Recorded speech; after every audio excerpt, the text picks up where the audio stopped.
আসসালামু আলাইকুম। বার্তা বৈঠক সংবাদ বুলেটিনে স্বাগত জানাচ্ছি আমি ইয়াসমিন আফরোজ ইভা। আমি মেহেদী হাসান।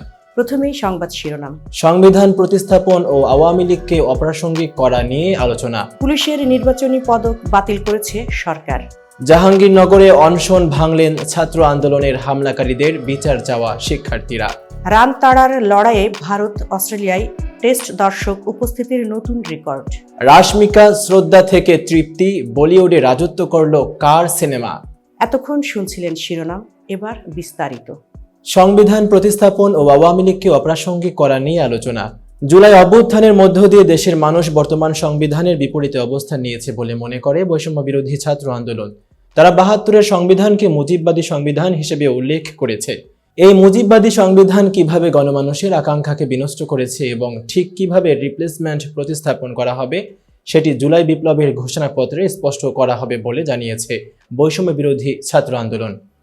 ৩১ ডিসেম্বর আগামীকাল মঙ্গলবার বেলা ৩টায় ঢাকার কেন্দ্রীয় শহীদ মিনারে জুলাই বিপ্লবের ঘোষণাপত্র দেবে বৈষম্য বিরোধী ছাত্র আন্দোলন। এই ঘোষণা সামনে রেখে গতকাল রোববার দুপুরে ঢাকার বাংলা মোটরে নিজেদের কেন্দ্রীয় কার্যালয়ে সংবাদ সম্মেলন করেছে তারা। সেখানে বৈষম্য বিরোধী ছাত্র আন্দোলনের নেতারা বলেছেন, জুলাই বিপ্লবের ঘোষণাপত্রের মাধ্যমে ৭২-এর মুজিববাদী সংবিধানের কবর রচিত হবে। পাশাপাশি এই ঘোষণাপত্রে নাৎসিবাদী আওয়ামী লীগকে বাংলাদেশে অপ্রাসঙ্গিক ঘোষণা করা হবে, এমনটি প্রত্যাশা করেছেন তারা। পুলিশের নির্বাচনী পদক বাতিল করছে সরকার। সেবা, সাহসিকতা ও বীরত্বপূর্ণ কাজের স্বীকৃতি হিসেবে পুলিশ বাহিনীর সদস্যদের ভূষিত করা হয়ে থাকে রাষ্ট্রীয় দুটি পদকে, যার একটি রাষ্ট্রপতি পুলিশ পদক পিপিএম এবং আরেকটি হলো বাংলাদেশ পুলিশ পদক বিপিএম। পুলিশের চাকরিতে এসব পদক খুবই সম্মানজনক বলে বিবেচনা করা হয়। পদক পাওয়ার কর্মকর্তারা আর্থিক সুবিধা পাওয়ার পাশাপাশি নামের শেষে উপাধি হিসেবে এই পদক ব্যবহার করে থাকেন। বাংলাদেশ পুলিশের সাবেক মহাপরিদর্শক আইজি বেনজির আহমেদ ও চৌধুরী আবদুল্লাহ আল মামুন সহ ১০৩ পদস্থ কর্মকর্তাকে ২০১৮ সালের জন্য দেওয়া বাংলাদেশ পুলিশ পদক বিপিএম ও রাষ্ট্রপতি পুলিশ পদক পিপিএম বাতিল করা হচ্ছে। স্বরাষ্ট্র মন্ত্রণালয়ে এ সংক্রান্ত ফাইল চালাচালি করা হচ্ছে। মন্ত্রণালয় অনুমোদন দিলেই রাষ্ট্রীয় এই পদক প্রত্যাহার করা হবে। পদকের সঙ্গে দেওয়া আর্থিক সুবিধা ফেরত নেওয়া হবে। স্বরাষ্ট্র মন্ত্রণালয় সূত্রে এসব তথ্য জানা গেছে। ওই ১০৩ জনের পদক প্রত্যাহার করা হলে তা হবে নজিরবিহীন, কারণ এর আগে কখনো বাংলাদেশ পুলিশ বাহিনীতে একসঙ্গে এতজনের বিপিএম পিপিএম পদক প্রত্যাহারের ঘটনা ঘটেনি। জাহাঙ্গীরনগরে অনশন ভাঙলেন ছাত্র আন্দোলনে হামলাকারীদের বিচার চাওয়া শিক্ষার্থী। জাহাঙ্গীরনগর বিশ্ববিদ্যালয়ে বৈষম্য বিরোধী ছাত্র আন্দোলনে শিক্ষার্থীদের উপর হামলায় জড়িত ব্যক্তিদের বিচার ও বিশ্ববিদ্যালয় ছাত্র সংসদ জাকসু নির্বাচনের দাবিতে আমরণ অনশনরত শিক্ষার্থী তারা কর্মসূচি প্রত্যাহার করেছেন। গতকাল রোববার দিবাগত রাত ১:৩০টার দিকে উপাচার্য অধ্যাপক মোহাম্মদ কামরুল আহসানের আশ্বাসে তিনি জুস পান করে অনশন ভাঙেন। এর আগে গতকাল বেলা ১১টার দিকে বিশ্ববিদ্যালয়ের নতুন প্রশাসনিক ভবনের সামনে অনশন কর্মসূচি শুরু করেন জিয়াউদ্দিন আয়ান নামের ওই শিক্ষার্থী। অনশন ভাঙার পর জিয়াউদ্দিন বলেন, আমি ২ দফা দাবিতে আমরণ অনশনে বসেছিলাম। বিশ্ববিদ্যালয় প্রশাসন আমাকে আশ্বস্ত করেছে, জুলাই আন্দোলনে হামলাকারী ব্যক্তিদের বিচারের জন্য যে তদন্ত কমিটি করা হয়েছিল সেটির প্রাথমিক প্রতিবেদন আজ সোমবার প্রকাশ করা হবে। পাশাপাশি ইতোমধ্যে শনাক্ত হওয়া হামলাকারী ব্যক্তিদের বিষয়ে একই দিন সিন্ডিকেট সভায় সিদ্ধান্ত নেওয়া হবে। জিয়াউদ্দিন আরও বলেন, বিশ্ববিদ্যালয় কর্তৃপক্ষ অবিলম্বে জাকসু কার্যকরের প্রতিশ্রুতি দিয়েছেন।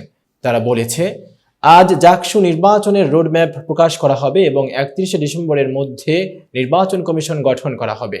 এর পরিপ্রেক্ষিতে আমি অনশন থেকে সরে এসেছি। রান তাড়ার লড়াইয়ে ভারত অস্ট্রেলিয়ায় টেস্টে দর্শক উপস্থিতির নতুন রেকর্ড। টেস্ট ক্রিকেট মরে যাচ্ছে এমন একটা গুঞ্জন আছে, তবে টেস্টের মতো টেস্ট হলে উল্টোটাও ঘটে।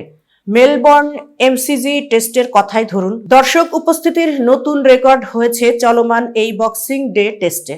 এই ৫ দিনের মধ্যে এমসিজির গেট দিয়ে খেলা দেখতে ঢুকেছেন ৩,৫০,৭০০ এর বেশি দর্শক। অস্ট্রেলিয়ায় যা কোনো টেস্টে সর্বোচ্চ দর্শক উপস্থিতির রেকর্ড। ১৯৩৭ সালে এমসিজিতে অস্ট্রেলিয়া ও ইংল্যান্ডের মধ্যকার টেস্টে ৩,৫০,৫৩৪ দর্শক উপস্থিতির রেকর্ড টপকে গেছে এবারের বক্সিং ডে টেস্ট মেলবোর্নে আজ পঞ্চম দিনের জয়ের জন্য 340 রানের লক্ষ্যে ব্যাট করছে ভারত। 3 উইকেটে 33 রান নিয়ে মধ্যাহ্নভোজ বিরতিতে গিয়েছিল সফরকারীরা।